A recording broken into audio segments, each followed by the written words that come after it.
नमस्कार। वीडियो की संख्या में देखते हैं इतिहास के अंतर्गत भारतीय इतिहास और भारतीय इतिहास में आधुनिक भारत का इतिहास देखेंगे इस लेक्चर में। और यह लेक्चर देखें तो प्रारंभिक परीक्षा पीटी स्पेशल है और यह lecture based on mind map GS word के एक महत्वपूर्ण notes based on mind map पर आधारित है। और यह देखें तो समीक्षा अधिकारी सहायक समीक्षा अधिकारी यानी उत्तर प्रदेश लोक सेवा आयोग द्वारा आयोजित अपर पीटी एग्जाम 2025, इसके अलावा आरओ री एग्जाम 2023 के लिए भी अति महत्वपूर्ण साबित हो सकता है।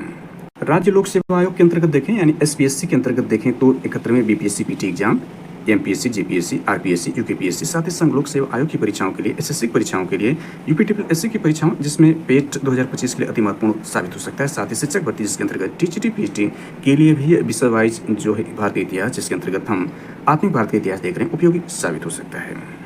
चलिए इस लेक्चर को शुरू करते हैं। इसमें देखें तो बेस्ड ऑन मैप पर आधारित यह महत्वपूर्ण लेक्चर, इसके इंडेक्स का पूर्वावलोकन कर लें तो इसमें देखें प्राचीन भारत का इतिहास के अंतर्गत ये जो महत्वपूर्ण टॉपिक दिखाई गए हैं सारे महत्वपूर्ण टॉपिकों पर महत्वपूर्ण लेक्चर बनाकर इस चैनल पर अपलोड कर दिए गए हैं। आप इस चैनल को सब्सक्राइब करके वीडियो को लाइक करके सारे लेक्चर को आप देख सकते हैं।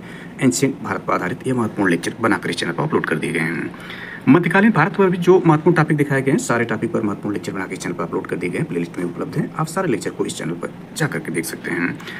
आधुनिक भारत देखें तो आज देखें आधुनिक भारत का जो है समापन होगा, यानी इसके अंतर्गत हम गवर्नर जनरल और वायसराय को देख रहे हैं। इस पर महत्वपूर्ण लेक्चर बना करके यानी लगभग 4-5 लेक्चर बनाकर जो है गवर्नर जनरल वायसराय पर इस चैनल पर अपलोड कर दिए गए हैं। आप उसको सर्च करके इस चैनल पर जाकर देख सकते हैं। इसके अलावा जो उपयुक्त टॉपिक दिखाए गए सारे महत्वपूर्ण टॉपिक पर भी लेक्चर बनाकर इस चैनल पर अपलोडेड है। आप इस चैनल को सब्सक्राइब करके वीडियो को लाइक करके सारे लेक्चर को देख सकते हैं। तो चलिए इस लेक्चर को शुरू करते हैं और इसमें देखें ईस्ट इंडिया कंपनी के अधीन प्रमुख गवर्नर जनरल और वायसराय को हम देख रहे हैं। इसमें देखें तो बंगाल का प्रथम गवर्नर जो रॉबर्ट क्लाइव बना था, तो बंगाल के जो देखें तो प्रथम गवर्नर जो है वह रॉबर्ट क्लाइव बना। तो इसके साथ यानी कुल मिलाकर 6 लोग जो है बंगाल के गवर्नर बने थे, यानी बंगाल के गवर्नर जो बने थे कुल मिलाकर 6 व्यक्ति जो है गवर्नर के रूप में अपनी सेवाएं दिए थे। इसके बाद देखें तो वारेन हेस्टिंग्स जो है यह बंगाल का गवर्नर जनरल प्रथम बनता और अंतिम बंगाल का गवर्नर था, यानी यह बंगाल का अंतिम गवर्नर और बंगाल का प्रथम गवर्नर जनरल था। कुल मिलाकर 9 जो लोग थे वो बंगाल के गवर्नर जनरल के रूप में अपनी सेवाएं दिए थे। ये सारी जानकारी आप देखें, ये बंगाल के गवर्नर जनरल के रूप में जो है ये सारे सेवाएं अपने दिए थे ब्रिटिश हुकूमत को। और इसके बाद देखें तो यह भारत का गवर्नर जनरल यानी भारत के गवर्नर जनरल जो है 1833 के चार्टर एक्ट मतलब आदर्श पत्र द्वारा जो है बंगाल का जो गवर्नर जनरल था उसको पूरे भारत का गवर्नर जनरल बना दिया। तो हमने देखा 6 लोग जो थे वो बंगाल के गवर्नर बने थे। इसके बाद 9 लोग जो है वो बंगाल के गवर्नर जनरल बने थे। इसके बाद 7 लोग जो है वह भारत के गवर्नर जनरल बने थे 1833 के चार्टर एक्ट द्वारा। और ये 9 लोग जो बंगाल के गवर्नर जनरल बने थे वो 1773 के रिवॉल्यूशन एक्ट के तहत बनाए गए थे। इसके बाद हम देखें यानी भारत का प्रथम जो गवर्नर जनरल बना था वो लॉर्ड विलियम बेंटिंक बना था। तो इन सबों को आप देख सकते हैं, ये भारत के गवर्नर जनरल हैं, यानी सारे आप जो देख रहे हैं ये सारे जो हैं भारत के गवर्नर जनरल के रूप में ब्रिटिश हुकूमत को अपनी सेवाएं दिए थे। इसके बाद देखें तो लॉर्ड कैनिंग का समय आता है, यह भारत का अंतिम गवर्नर जनरल और प्रथम वायसराय बनता है। यह 1858 के अधिनियम के तहत देखा कि 6 जो बंगाल के गवर्नर बनते हैं, इसके बाद 9 बंगाल के गवर्नर जनरल बनते हैं, 7 भारत के गवर्नर जनरल बनते हैं। इसके बाद वायसराय जो बनते हैं 1858 से लेकर के 1858 के अधिनियम के तहत यह 1858 से 1847 यानी 1858 से 1947 तक, यानी ये जो घटनाएं या घटनाक्रम होता है 1857 के महान क्रांति के बाद ये घटनाक्रम होता है। तो लॉर्ड कैनिंग अंतिम जो है भारत का गवर्नर जनरल और प्रथम वायसराय बनता है। तो कुल मिलाकर देखें तो ब्रिटिश के जो अंग्रेज होते हैं कुल मिलाकर 20 अंग्रेज जो होते हैं वह वायसराय के रूप में ब्रिटिश हुकूमत को सेवाएं देते हैं। एक जो होते हैं वह सी राजगोपालचारी जी जो होते हैं वह भारतीय होते हैं, यानी कुल मिलाकर देखें तो 21 जो है इन भारतीय को भी जोड़ दें सी राजगोपालचारी को, तो 21 वायसराय हुए थे आज़ादी तक या आज़ादी के बाद तक भी, जब तक संविधान लागू किया गया था, यानी 26 जनवरी 1950 तक। तो सारे वायसराय को देख सकते हैं आप यहाँ पर। वैसे प्रथम 8 वायसरायों को हमने चर्चा कर लिया, इसमें सर जॉन लॉरेंस को हमने देख लिया है। इसके बाद यह लॉर्ड मेयो को देख लिया, लॉर्ड नॉर्थब्रुक को देख लिया, लॉर्ड लिटन को भी हमने महत्वपूर्ण से देख लिया, लॉर्ड रिपन को भी देख लिया है। और 8वां जो था इसमें लॉर्ड डफरिन था। इसी समय में 1887 में इलाहाबाद विश्वविद्यालय की स्थापना हुई थी और 28 दिसंबर 1885 को भारतीय राष्ट्रीय कांग्रेस की स्थापना AU द्वारा की गई थी। तो ये सारी जानकारी हम पूर्व में देख चुके हैं।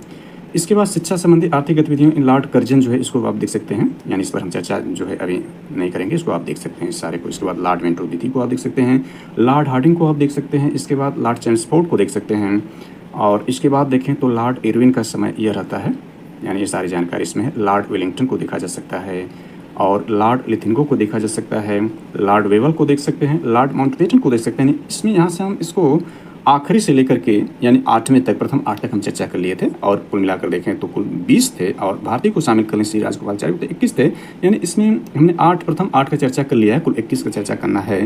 तो अभी 13 जो है इसको हम नीचे से यानी आखिरी से लेकर के हम 9वें तक चलेंगे, वायसराय की चर्चा करते हुए। इसमें देखें तो क्या आप जानते हैं, शुरुआत करते हैं तो क्या आप जानते हैं कि अंतर्गत इसमें देखें तो यह है कि स्वतंत्र भारत के प्रथम एवं अंतिम भारतीय गवर्नर जनरल चक्रवर्ती राजगोपालाचारी जी थे। यानी इनको सी राजगोपालाचारी के नाम से भी जानते हैं। सी मतलब इन चक्रवर्ती राजगोपालाचारी जी जो है ये स्वतंत्र भारत के प्रथम और अंतिम भारतीय गवर्नर जनरल थे। इनके बारे में थोड़ी सी विस्तार चर्चा कर ही लेते हैं। देखें ये चक्रवर्ती यानी सी राजगोपालाचारी जी या चक्रवर्ती राजगोपालाचारी जी के बारे में देखें तो इनका समय यानी इनका जो जन्म होता है 1879 में होता है और उनकी मृत्यु जो है 1972 में होती है। श्री राजगोपालाचारी जी की यह एक तमिल ब्राह्मण थे, स्वतंत्रता संग्राम के प्रमुख सेनानी जो कई बार महात्मा गांधी जी से सहमत नहीं थे। मद्रास के मुख्यमंत्री बने, ध्यान देना है कि आज़ादी से पूर्व मद्रास के मुख्यमंत्री बने थे। कब से लेकर 1937 से लेकर 1939 तक ये जो है मद्रास के मुख्यमंत्री थे। इसके बाद 1946 से 47 तक गवर्नर जनरल की कार्यकारिणी परिषद के सदस्य रहे। यानी इंपॉर्टेंट यह है कि 1946 से लेकर के 1947 तक भारत की आज़ादी तक जो है यह गवर्नर जनरल की कार्यकारी परिषद के सदस्य भी रहे। भारत के गवर्नर जनरल रहे 1948 से 1950 तक। यानी गवर्नर जनरल के रूप में सेवाएं कब तक दिए थे? 1948 यानी आज़ादी के बाद 1948 1950 तक। स्वतंत्र दल के संस्थापक सदस्य भी रहे, यानी स्वतंत्र दल बनाए थे और उसके संस्थापक सदस्य थे श्री राजगोपालाचारी जी।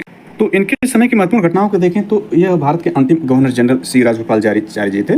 26 नवंबर 1949, याद रखना है कि 26 नवंबर 1949 को संविधान सभा द्वारा भारत का संविधान अंगीकृत किया गया। यानी कब भारत का संविधान अंगीकृत किया गया था? 26 नवंबर 1949 को, तथा 26 जनवरी 1950 को लागू कर दिया गया। संविधान लागू होने तक यानी 1948 से लेकर 1950 तक जो है यह भारत के गवर्नर जनरल रहे श्री राजगोपालाचारी जी। और जब संविधान लागू हो गया यानी गवर्नर जनरल का पद समाप्त कर दिया गया। संविधान लागू होते ही गवर्नर जनरल पद समाप्त करके डॉक्टर राजेंद्र प्रसाद को भारत का प्रथम राष्ट्रपति नियुक्त किया गया संविधान के तहत, यानी भारतीय संविधान के तहत।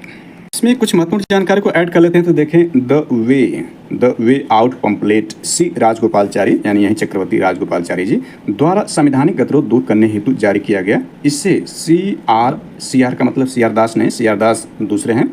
सी आर दास को देशबंधु कहा जाता है, निश्चित रंजन दास हुए हैं, देशबंधु के नाम से जानते हैं। और वे सुभाष चंद्र बोस के राजनीतिक या पॉलिटिकल गुरु थे। यहाँ सी आर दास का मतलब चक्रवर्ती राजगोपालाचारी का फार्मूला जारी किया गया था जुलाई 1944 में। और इसमें जो द वे आउट पम्पलेट सी राजगोपालाचारी द्वारा संवैधानिक गतिरोध दूर करने हेतु जारी किया गया था। इससे सी आर या चक्रवर्ती राजगोपाल जी फार्मूला भी कहते हैं। इसमें संक्षिप्त चर्चा जो है सी आर फार्मूला 10 जुलाई 1944 के बारे में चर्चा कर ही लेते हैं। तो इसमें ध्यान दें, वैसे पूर्व के लेक्चर में हमने विस्तार चर्चा कर लिया, इसमें केवल संक्षिप्त जानकारी देखें तो राजगोपालाचारी जो मद्रास प्रांत के एक प्रभावशाली नेता थे, कांग्रेस और मुस्लिम लीग के समझौते के पूर्ण पक्षधर थे। 10 जुलाई 1944 ईस्वी को गांधी जी की स्वीकृति से उन्होंने कांग्रेस और मुस्लिम लीग के समझौते की एक योजना प्रस्तुत की जो ये सी आर फार्मूले के नाम जानी जाती है। इसमें जो 5 मुख्य बातें शामिल थी, इसमें कुछ मुख्य बातों को शामिल करें तो मुस्लिम लीग भारतीय स्वतंत्रता की मांग का समर्थन करे, यह वो अस्थायी सरकार के गठन में कांग्रेस के साथ सहयोगी की भूमिका अदा करे। और इसमें ध्यान दें कि कालांतर में इसी यानी सी आर फार्मूले के आधार पर ही भारत का विभाजन किया गया था। इस प्रकार राजगोपालाचारी जी पहले कांग्रेसी नेता थे जिन्होंने पाकिस्तान की मांग का समर्थन किया था, क्योंकि कालांतर में इन्हीं फार्मूले, क्योंकि ये फार्मूला 10 जुलाई 1944 को होता है और देखें तो 15 अगस्त 1947 को भारत को आज़ादी मिलती है। यानी देखें इसके 3 साल बाद जो है इसी फार्मूले के आधार पर जो है भारत को जो है यानी पाकिस्तान की मांग का समर्थन होता है। 14 अगस्त 1947 को पाकिस्तान बनता है, तो इसी फार्मूले के आधार पर जो है समर्थन, पाकिस्तान की मांग का समर्थन पूर्व में ही सी आर फार्मूले के आधार पर किया जा चुका था। इसमें ध्यान देना कि जो सी आर फार्मूला था यानी चक्रवर्ती राजगोपालाचारी का फार्मूला था, जिन्ना ने इस फार्मूले को अस्वीकार कर दिया था। गांधी जी और जिन्ना के बीच 9 से 27 सितंबर के बीच बातचीत चलती रही। पहली बार गांधी जी ने जिन्ना को कायदे आजम महान नेता कहकर उनके सम्मान को बढ़ाया था, पर जिन्ना ने पाकिस्तान की मांग पर अटल रहकर वार्ता को असफल कर दिया था। चलिए अब नीचे से दूसरे वायसराय लॉर्ड माउंटबेटन के बारे में देखते हैं। इसका कार्यकाल देखें तो मार्च 1947 से लेकर जून 1948 तक, यानी आज़ादी से पूर्व और आज़ादी के बाद जो भारत का वायसराय रहता है या गवर्नर जनरल रहता है वो लॉर्ड माउंटबेटन रहता है। इसके समय की महत्वपूर्ण घटनाओं पर चर्चा कर लें। हालांकि पूर्व में हम चर्चा कर चुके हैं, लेकिन यहाँ पर देखें तो 24 मार्च 1947 को भारत का गवर्नर जनरल बनाया गया। इससे यानी आज़ादी से पूर्व जो है इसको जो है भारत का गवर्नर जनरल बनाया गया। 3 जून 1947 को भारत विभाजन पर माउंटबेटन योजना या 3 जून योजना घोषित की गई। 3 जून योजना जो है वो लॉर्ड माउंटबेटन योजना से संबंधित है या भारत विभाजन से संबंधित ये योजना 3 जून की योजना है। यह स्वतंत्र भारत का प्रथम गवर्नर जनरल था, यानी स्वतंत्रता के बाद, स्वतंत्रता से पूर्व और स्वतंत्रता के बाद दोनों स्थितियों में यह भारत का गवर्नर जनरल था। यह स्वतंत्र भारत का प्रथम गवर्नर जनरल और स्वतंत्रता से पूर्व अंतिम गवर्नर जनरल भी भारत का था। 4 जुलाई 1947 को इटली यानी ब्रिटेन का जो प्रधानमंत्री इटली था, जो कि श्रमिक पार्टी से था यानी लेबर पार्टी से था, तो 4 जुलाई 1947 को इटली यानी ब्रिटेन का प्रधानमंत्री इटली द्वारा ब्रिटिश संसद में भारतीय स्वतंत्रता विधेयक प्रस्तुत किया गया। कब पेश किया गया? 4 जुलाई 1947 को। और इस विधेयक को स्वीकृति कब मिली? 18 जुलाई 1947 को मिली। इसके अंतर्गत यह ध्यान दें कि डिकी वर्ड प्लान क्या है? लॉर्ड माउंटबेटन का उपनाम, यानी लॉर्ड माउंटबेटन का उपनाम क्या है, निक नेम क्या है? तो डिकी वर्ड प्लान है। एग्जाम पूछा जा सकता है कि डिकी वर्ड प्लान क्या है? तो यह लॉर्ड माउंटबेटन के प्लान को ही डिकी वर्ड प्लान कहा जाता है क्योंकि इसी का उपनाम है। लॉर्ड माउंटबेटन द्वारा 1947 में प्रस्तुत किया गया, जिसमें भारत को कई छोटे छोटे टुकड़ों में बांटने की व्यवस्था थी। इससे बाल्कन प्लान के नाम से भी जाना जाता है, यानी बाल्कन प्लान इसी प्लान से संबंधित है, डिकी वर्ड प्लान से, जो इसका उपनाम निक नेम है लॉर्ड माउंटबेटन का। यानी इसके बारे में थोड़ा और विस्तार करते हैं तो देखें, 3 जून 1947 ईस्वी को माउंटबेटन प्लान की घोषणा की गई, जिसमें भारत विभाजन की योजना थी। 2 जुलाई 1947 को ब्रिटिश प्रधानमंत्री इटली द्वारा ब्रिटिश संसद में भारतीय स्वतंत्रता विधेयक प्रस्तुत किया गया। 1947 ईस्वी में 2 सीमा निर्धारण आयोग, यानी 1947 में 2 सीमा निर्धारण आयोग गठित किए गए, पहला बंगाल विभाजन के लिए और दूसरा पंजाब विभाजन के लिए। सर आयरिस रेडक्लिफ दोनों आयोगों के अध्यक्ष थे। 7 अगस्त को जिन्ना ने भारत से कराची के लिए प्रस्थान किया। 7 अगस्त को जिन्ना ने भारत से कराची के लिए प्रस्थान किया, जहां पाकिस्तान की संविधान सभा ने उन्हें पाकिस्तान का राष्ट्रपति चुना। 14 अगस्त को पाकिस्तान और 15 अगस्त को भारत स्वतंत्र हुआ। स्वतंत्रता के बाद लॉर्ड माउंटबेटन को स्वतंत्र भारत का प्रथम गवर्नर जनरल बनाया गया। चलिए अब नीचे से तीसरा वायसराय देखते हैं, या अंग्रेजी जो वायसराय में दूसरा देखें, लॉर्ड वेवल देखते हैं। तो इसका समय 1944 से 1947 तक रहा। तो यह देखें, 25 जून 1945 को शिमला सम्मेलन बुलाया था लॉर्ड वेवल। मुख्य बातें क्या थी शिमला सम्मेलन में? तो कांग्रेस प्रतिनिधि अबुल कलाम आज़ाद थे, यानी इसमें शिमला सम्मेलन में कांग्रेस के प्रतिनिधि कौन थे? तो अबुल कलाम आज़ाद जी थे। गांधी इसमें शामिल नहीं हुए थे, वे शिमला में थे लेकिन इसमें शामिल नहीं हुए थे। मुस्लिम लीग द्वारा वायसराय के कार्यकारिणी परिषद में नियुक्त सभी मुस्लिम सदस्यों के चयन के मुद्दे पर वेवल ने 14 जुलाई 1945 को सम्मेलन की विफलता घोषणा की थी। शिमला सम्मेलन विफल रहा। कारण क्या रहा कि इसमें मुस्लिम लीग द्वारा वायसराय कार्यकारिणी परिषद में नियुक्त सभी मुस्लिम सदस्यों के चयन के मुद्दे को लेकर के वेवल ने 14 जुलाई 1945 को शिमला सम्मेलन को असफल घोषित कर दिया, जिसमें कांग्रेस के प्रतिनिधि अबुल कलाम आज़ाद जी थे और इसमें गांधी जी पार्टिसिपेट नहीं किए थे, परंतु शिमला में थे, उपस्थित थे। इसके बाद देखें तो 1954 यहाँ लिखा है, 54 नहीं, ये 45 है, क्योंकि 54 की बात इटली से कोई मतलब ही नहीं रह जाएगा, यह मिसप्रिंट है। 1945 में क्लेमेंट एटली की अध्यक्षता। 1945 में क्लेमेंट एटली कौन है? यह लेबर पार्टी का जो है ब्रिटेन में प्रधानमंत्री है। क्लेमेंट एटली की अध्यक्षता वाली लेबर पार्टी की सरकार बने। दिसंबर 1945 में घोषित चुनाव परिणामों में केंद्रीय विधानसभा और प्रांतीय विधान मंडलों में कांग्रेस को बहुमत मिला, वहीं मुस्लिम लीग सभी मुस्लिम सीटें जीती थी। यानी केंद्रीय विधानसभा का चुनाव किया गया था 1945 में, केंद्रीय विधानसभा और प्रांतीय विधानसभा का चुनाव कराया गया, कांग्रेस को बहुमत मिला था इसमें, वहीं मुस्लिम लीग सभी मुस्लिम सीटें जीत ली थी, यानी इसमें मुस्लिम लीग को सफलता मिली थी। इस पर पूर्व में विस्तार चर्चा कर लिया है, पूर्व के लेक्चर में आप जाकर विस्तार से समझ सकते हैं, देख सकते हैं। इसके समय में कैबिनेट मिशन, यानी ये ध्यान रखना है कि लॉर्ड वेवल के समय में कैबिनेट मिशन 1946 में भारत आया था। 20 फरवरी 1947 को प्रधानमंत्री एटली ने, यानी 20 फरवरी 1947 को प्रधानमंत्री एटली, यानी ब्रिटेन का प्रधानमंत्री एटली, क्लेमेंस एटली ने जून 1948 ईस्वी तक संप्रभुता भारतीयों के हाथ में देने की घोषणा हाउस ऑफ कॉमर्स में की। यानी कहाँ पर की थी? हाउस ऑफ कॉमर्स में घोषणा की थी। कब तक? जून 1948 तक देने की घोषणा की थी। याद रखना है कि जून 1948 तक देने की घोषणा की थी, लेकिन इससे 1 साल पूर्व 3 जून की योजना आती है। 3 जून की योजना, विभाजन की योजना जो लॉर्ड माउंटबेटन करता है, 3 जून की योजना 1947 में आती है, इससे 1 साल पूर्व ही आ जाती है। एग्जाम पूछता है कि क्लेमेंट एटली की घोषणा कब की गई थी भारत विभाजन को लेकर के? तो 20 फरवरी 1947 को। कब तक लिखी गई थी? जून 1948 तक लिखी गई थी, लेकिन मिली कब तक? 3 जून 1947 में विभाजन की घोषणा की गई थी, 1 साल पूर्व ही है। तो लॉर्ड वेवल को थोड़ा समरी रूप में देखें तो शिमला सम्मेलन जो 25 जून 1945 ईस्वी को वेवल द्वारा बुलाया गया, परंतु जिन्ना की हट धर्मता के कारण असफल रहा। 1945 में लेबर सरकार सत्ता में आती, जिसके प्रधानमंत्री क्लेमेंट एटली बना था। आजाद हिंद फौज के सैनिकों पर नवंबर 1945 ईस्वी में लाल किले में मुकदमा चला था इसी समय में। 18 फरवरी 1946 ईस्वी को बंबई में 9 सैनिकों का विद्रोह हुआ था इसी समय। यानी 18 फरवरी 1944 को बम्बई में नौसैनिकों का विद्रोह हुआ था, उसमें चर्चा विस्तार से कर लिया है। इस 6 मई में हुआ था। 19 फरवरी 1946 ईस्वी को कैबिनेट मिशन की घोषणा की गई। 24 मार्च 1946 को कैबिनेट मिशन दिल्ली पहुंचा था। मुस्लिम लीग द्वारा कैबिनेट मिशन योजना अस्वीकार किया गया। 16 अगस्त 1946 को सीधी कार्रवाई दिवस मनाया गया, डायरेक्ट एक्शन डे मनाया गया मुस्लिम लीग द्वारा, और इसमें भारी नरसंहार होता है। इसी जो है लॉर्ड माउंटबेटन जो है गांधी जी को वन फोर्स आर्मी की उपाधि देता है। इसमें थोड़ा विस्तार करें ना, देखें 16 अगस्त 1946 को प्रत्यक्ष कार्रवाई दिवस जो मनाया जाता है मुस्लिम लीग द्वारा, लेकिन इसी दिन से होने वाले सांप्रदायिक दंगों ने भारतीय प्रदेश को पूरी तरह बदल दिया। दंगों का आरंभ 17 अगस्त को कलकत्ता से शुरू हुआ था, जो 1 सितंबर को बंबई को प्रभावित करते हुए पूर्वी बंगाल के नोआखली, 10 अक्टूबर को बिहार, 25 अक्टूबर संयुक्त प्रांत के यानी आधुनिक उत्तर प्रदेश के गढ़मुक्तेश्वर नवंबर तक फैल गया था। इसमें काफ़ी लोग मारे गए थे। और इसमें देखें, इस पागलपन अमूर्खता के बीच विवेक, साहस और गरिमा की एकमात्र प्रतिमूर्ति 70 वर्ष यानी उस तरह 70 वर्ष के महात्मा गांधी जी थे। गांधी जी शांति की पुनर्स्थापना के लिए नोआखली गए। नोआखली मीन्स बिहार में गए, पूर्वी बंगाल के नोआखली में बंगाल गए, पूर्वी बंगाल गए। माउंटबेटन ने गांधी को वन मैन बाउंड्री फोर्स की उपाधि प्रदान की, ताकि कहा कि जो काम 50,000 हथियारबंद सिपाही नहीं कर सकते थे वो गांधी जी ने कर दिखाया था, यानी दंगों को रोकने में काफ़ी सफलता पाई थी। और इसी के समय देखें, लॉर्ड वेवल के समय में ही देखें तो 2 सितंबर यानी प्रत्यक्ष कार्रवाई दिवस तो हो ही गया। इसके बाद जुलाई 1946 ईस्वी में संविधान सभा गठन किया गया लॉर्ड वेवल के समय में ही, यानी जुलाई 1946 में संविधान सभा गठन। 9 दिसंबर 1946 ईस्वी को संविधान सभा की पहली बैठक हुई थी, यानी जुलाई 1946 में गठन किया गया था संविधान सभा का। और इसकी पहली बैठक जो होती है 9 दिसंबर 1946 को होती है संविधान सभा की। 2 सितंबर 1946 ईस्वी को नेहरू के नेतृत्व में अंतिम सरकार का गठन होता है, यानी 2 सितंबर 1946 को नेहरू के नेतृत्व में, जवाहरलाल नेहरू के नेतृत्व में अंतिम सरकार का गठन होता है। 20 फरवरी 1947 को ब्रिटिश प्रधानमंत्री इटली ने घोषणा की कि 30 जून 1948 ईस्वी तक भारतीयों को सत्ता सौंप दी जाएगी। इटली ने लॉर्ड वेवल के स्थान पर विस्काउंट माउंटबेटन को गवर्नर जनरल के रूप में नियुक्त किया।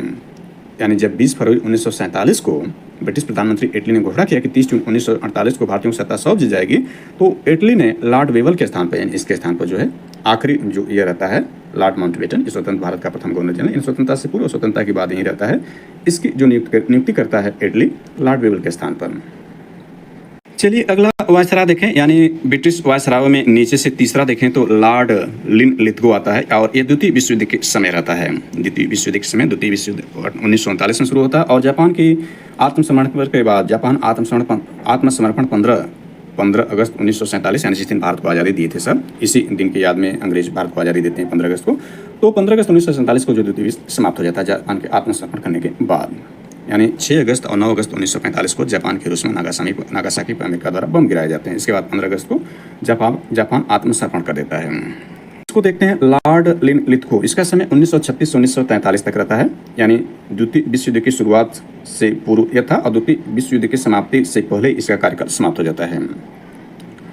तो चलिए इसको देखते हैं, वेरी इंपॉर्टेंट एग्जाम दृष्टिकोण से है। तो इसमें देखें लॉर्ड लिनलिथगो के बारे में, तो इसके शासनकाल में वर्ष 1935 के अधिनियम के अनुसार, ये याद रखना है कि 1935 का अधिनियम इसके समय नहीं आता क्योंकि 36 में यह है। तो वर्ष 1935 के अधिनियम के अनुसार 2 फरवरी 1937 को पहली बार 11 ब्रिटिश भारतीय प्रांतों में चुनाव कराए गए थे, यानी कुल पहली बार कितने 11 ब्रिटिश भारतीय प्रांतों में चुनाव कराए गए थे 1935 के अधिनियम द्वारा 2 फरवरी 1937 को। इसमें मध्य प्रांत, मद्रास, बिहार, संयुक्त प्रांत यानी आधुनिक उत्तर प्रदेश, उड़ीसा में कांग्रेस का पूर्ण बहुमत मिला, जबकि बंबई में पूर्ण से थोड़ा कम बहुमत मिला था कांग्रेस को। कांग्रेस ने उपयुक्त 6 प्रांतों के अलावा, यानी जो उपयुक्त 6 प्रांत थे इसके अलावा उत्तर पश्चिमी सीमा प्रांत एवं असम में अपनी सरकार बनाई थी। कुल 8 प्रांत में कांग्रेस की सरकार बनी थी, यानी 11 में से 11 प्रांतों में चुनाव, 11 में से 8 में तो कांग्रेस की सरकार बनी थी, जिसमें 6 में उसका पूर्ण बहुमत था।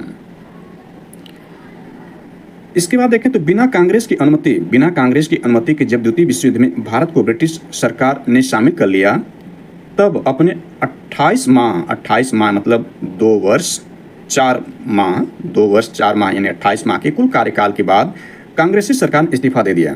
तब 22 दिसंबर 1939 को मुस्लिम लीग ने इसको मुक्ति दिवस के रूप में मनाया था। यानी कांग्रेस देखें तो जब इस्तीफा दे दिया था 28 माह के बाद, यानी देखें 8 प्रांतों में 11 में से 8 प्रांतों में कांग्रेस सरकार थी, और उसने 2 वर्ष 4 माह 28 माह तक अपना कार्यकाल किया था। इसके बाद कांग्रेस के बिना अनुमति के जो है ब्रिटिश सरकार ने जब शामिल कर लिया था युद्ध में, द्वितीय विश्व युद्ध में, तो कांग्रेस ने इस्तीफा दे दिया। जब इस्तीफा दिया तो 22 दिसंबर 1939 को जो है मुक्ति दिवस मनाता है कौन?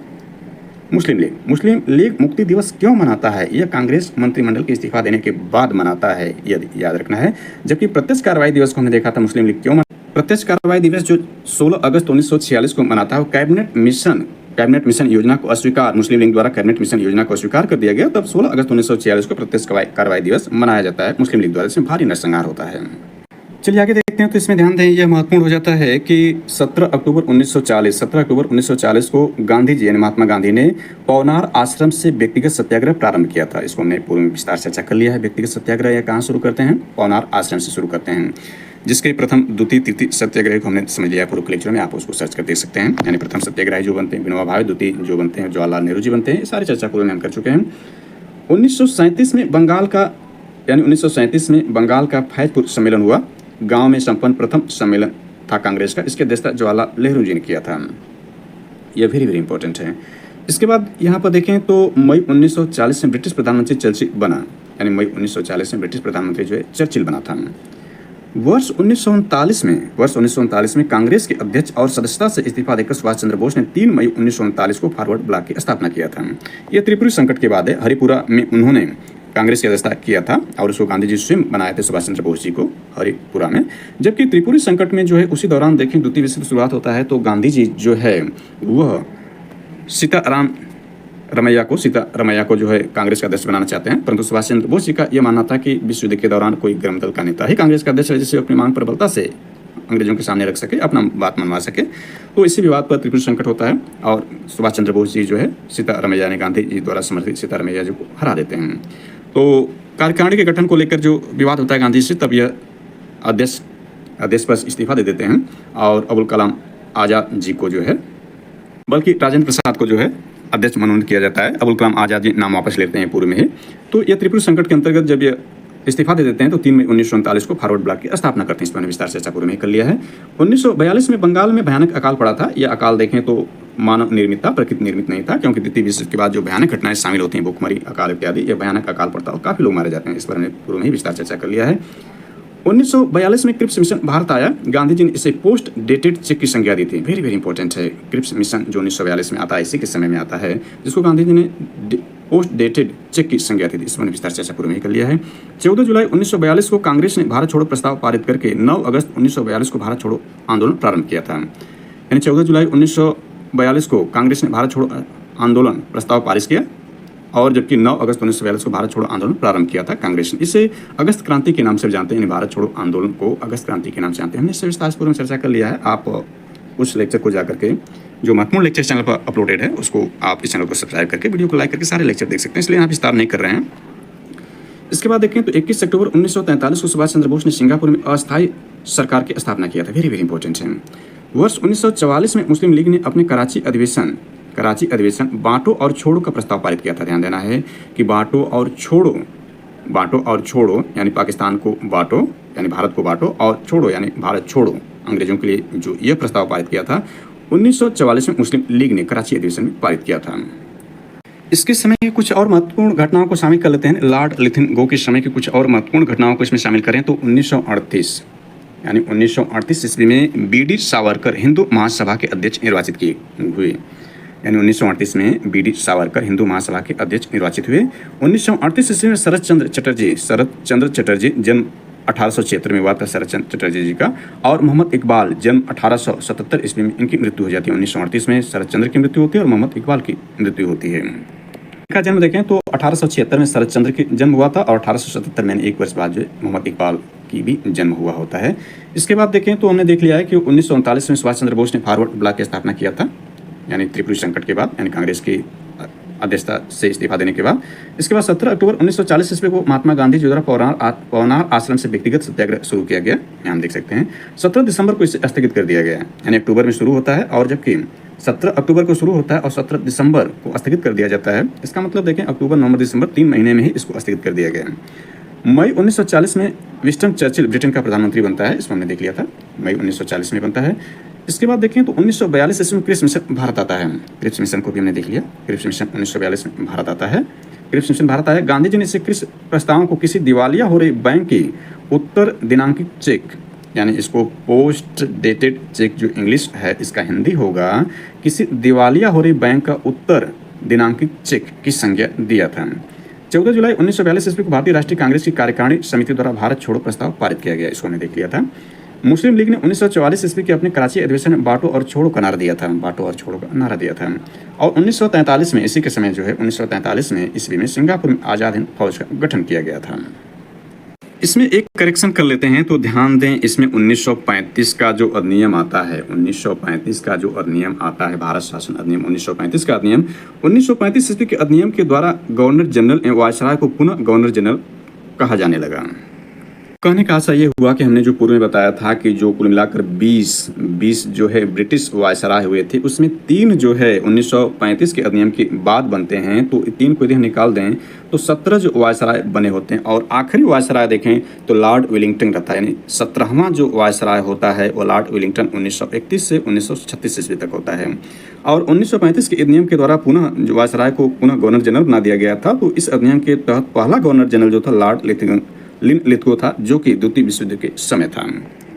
1935 के अधिनियम के तहत जो 3 ब्रिटिशर जो गवर्नर जनरल बनते हैं उसमें लॉर्ड लिथगो होता है, दूसरा लॉर्ड बेवल होता है, तीसरा लॉर्ड माउंटबेटन होता है, आखिरी जो भारतीय होते हैं सी राजगोपालाचारी जी होते हैं। तो आखिरी वायसराय को देखें, वायसराय के रूप में 1858 के अधिनियम के द्वारा जो वायसराय बना था लॉर्ड कैनिंग, और आखिरी वायसराय 17वां जो लॉर्ड वेलिंगटन था, इसको समझ लेते हैं। लॉर्ड वेलिंगटन को देखें आखिरी वायसराय के रूप में, तो इसका समय 1931 से लेकर के 1936 ईस्वी तक होता है, इसको समझ लेते हैं जल्दी से। इसमें देखें तो 7 सितंबर से 1 दिसंबर 1931 के मध्य द्वितीय गोलमेज सम्मेलन लंदन में आयोजित कांग्रेस प्रतिनिधि महात्मा गांधी जिसमें होते हैं SS राजपुताना नामक जहाज से लंदन गए थे। द्वितीय गोलमेज सम्मेलन में पार्टिसिपेट किया था, इसमें विस्तार चर्चा कर लिया है। 17 नवंबर से 24 दिसंबर 1932 के मध्य द्वितीय गोलमेज सम्मेलन लंदन में आयोजित किया गया। इसी के समय में 16 अगस्त 1932 ईस्वी को इंग्लैंड के प्रधानमंत्री रैमसे मैकडोनाल्ड ने मैकडोनाल्ड अवार्ड की घोषणा की थी, जिसमें दलित या हरिजन मुस्लिम यूरोपीय सिख को पृथक निर्वाचन का अधिकार प्रदान किया गया था। यानी मैकडोनाल्ड अवार्ड जो कम्युनल अवार्ड के नाम से जाना जाता है, इस पर इसी समय आया था लॉर्ड वेलिंगटन के समय में।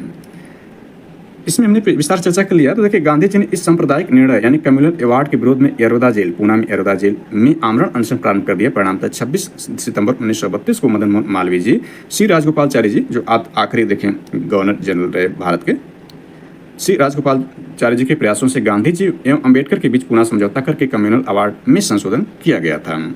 इसमें गांधी जी जो यरोदा जेल में थे तो इन्होंने हस्ताक्षर नहीं किया था। गांधी जी के प्रतिनिधि के रूप में मदन मोहन मालवीय जी, सी राजगोपालाचारी जी ने हस्ताक्षर किया था और इसमें अम्बेडकर जी ने हस्ताक्षर किया था। इसके बाद आगे इसमें देखते हैं तो यह है कि 1932 में इंडियन मिलिट्री एकेडमी देहरादून में स्थापित की जाती है। इसी समय में वर्ष 1934 में कांग्रेस समाजवादी पार्टी की स्थापना जयप्रकाश नारायण यानी JP नारायण जी एवं आचार्य नरेंद्र देव जी करते हैं। आगे देखें तो 2 अगस्त 1935 को भारत सरकार अधिनियम पारित किया गया। इसमें म्यांमार बर्मा को भारत से अलग कर दिया गया। 1936 में अखिल भारतीय किसान सभा की स्थापना हुई थी। इसके अध्यक्ष सहजानंद सरस्वती जी बनाए गए थे। वेरी वेरी इंपॉर्टेंट है। 1936 में अखिल भारतीय किसान सभा की स्थापना हुई थी। इसके अध्यक्ष सहजानंद सरस्वती बनाए गए थे। क्या आप जानते हैं, इसको जल्दी से देखें तो 1933 में कैम्ब्रिज विश्वविद्यालय के छात्र चौधरी रहमत अली ने सर्वप्रथम कैम्ब्रिज पम्पलेट में पाकिस्तान शब्द का प्रयोग किया था। नाउ आर नेबर बुकलेट 28 जनवरी 1933 को रहमत अली व उसके दोस्तों ने निकाला था। तो लॉर्ड वेलिंगटन के समरी को देख लें तो इसमें 1 सितंबर से 1 दिसंबर 1931 ईस्वी तक द्वितीय गोलमेज सम्मेलन का आयोजन लंदन के जेम्स पैलेस में हुआ था। इस सम्मेलन में गांधी जी ने कांग्रेस का प्रतिनिधित्व किया था, परंतु सांप्रदायिक समस्या के बारे में कोई समझौता न हो सका। भारत सचिव सैमुअल होर जैसे कुछ लोग जिन्ना का गुप्त रूप से समर्थन कर रहे थे। फलस्वरूप गांधी जी